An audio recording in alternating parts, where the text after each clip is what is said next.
बिस्मिल्लाहिर्रहमानिर्रहीम। अस्सलाम वालेकुम। आज मैं आपके लिए क्रिस्पी पोटैटो पकोड़े लाई हूँ। ज़बरदस्त रेसिपी है, ज़रूर ट्राई करें। शाम के स्नैक्स में बहुत मज़ा आ जाएगा। अल्लाह ताला आप लोग को अपने घरों में खुश और आबाद रखे। अल्लाह ताला आप लोग को अपने घरों में महफूज रखे और अल्लाह हर वबाई अमराज से आपकी हिफाजत फरमाए। आमीन सुम्मा आमीन। मेरी रेसिपी पसंद आती है तो सब्सक्राइब कर रेड बटन दबाइए, बराबर में दिए गई बेल को क्लिक कीजिए ताकि मेरी रेसिपी आपके पास सबसे पहले आ जाए। अब आते हैं रेसिपी की तरफ। तो यहाँ पर मैंने बेसन लिया है 1 कप और आप देख सकते हैं मैंने मेजरमेंट वाला ही कप इस्तेमाल किया है। इसको छानना बहुत ज़रूरी है ताकि इसके जो लम्स हैं वो आराम से छन्नी में रह जाएं और फिर इसको आपने इस तरह से स्मूथ करके इसको भी छान लेना है।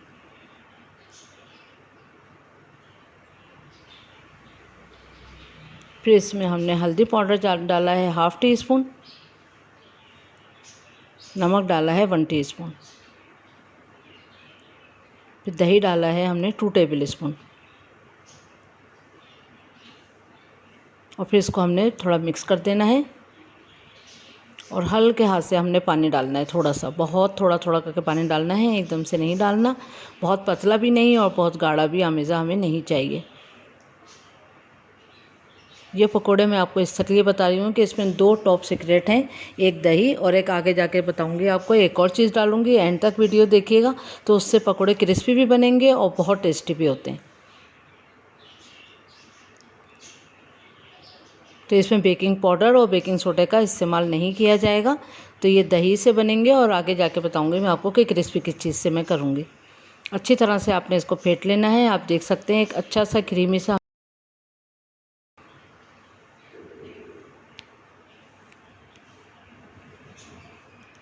ये देखें इस तरह से। इसमें अच्छी तरह जब फेंट लें तो फिर इसमें डालेंगे हम ज़ीरा तकरीबन 1 टीस्पून, अजवाइन डालेंगे 1/2 टीस्पून,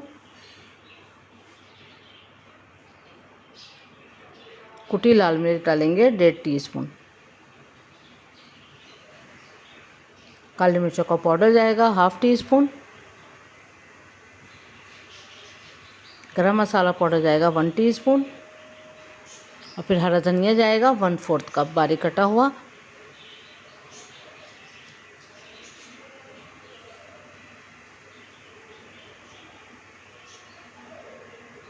इसको मिक्स कर लेंगे सब चीज़ों को। उसके बाद फिर हमने इसमें 2 टेबल स्पून सूजी डालनी है। तो सूजी से ये क्रिस्पी बनेंगे। और दही जो हमने डाला था उसमें फिर बेकिंग पाउडर या बेकिंग सोडे की ज़रूरत नहीं पड़ेगी। वो अपना जो बेक करने वाला उसका काम होता है वो करेगा और उसमें बेकिंग सोडे की ज़रूरत नहीं पड़ती। इस तरह से फिर हमने सूजी डाली, सूजी से क्रिस्पी बनेंगे। अच्छी तरह से हमने मिक्स कर देना है सूजी को भी इसमें।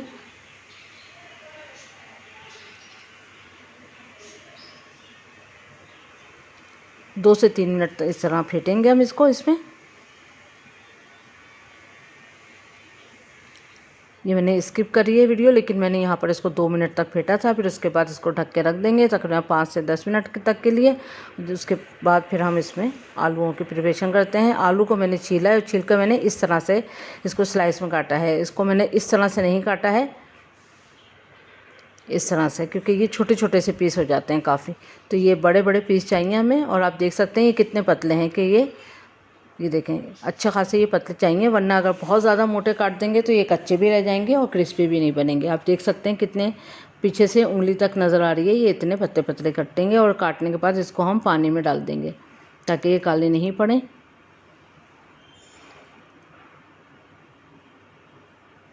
तो यहाँ पर मैंने एक ही आलू लिया है दरमियाने साइज़ का। अब 5 से 7 मिनट गुजर चुके हैं।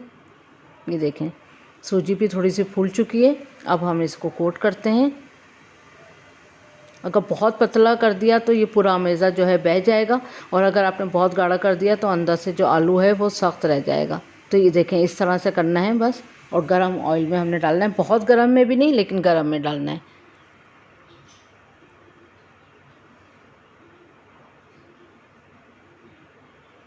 अब अच्छा गोल्डन कलर आने तक हमने इसको फ्राई करा और ये देखें फूले भी हैं। आप देख सकते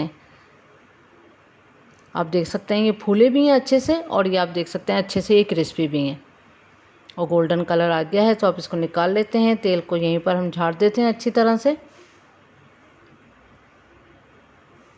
दही से जो है वो हल्का सा इसमें फूलते भी हैं, इसलिए बेकिंग पाउडर और सोडे की ज़रूरत नहीं होती।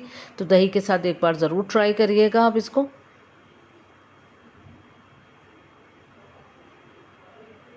देखिए आप देख सकते हैं कि हर एक पकौड़ा जो है वो फूला हुआ भी है। तो इसी तरह से सारे रेडी कर लेंगे। तो उम्मीद करती हूँ आपको आज की रेसिपी ज़रूर पसंद आई होगी। तो अपना ख्याल रखिएगा, दुआओं में याद रखें। Thank you for watching. अल्लाह हाफिज़।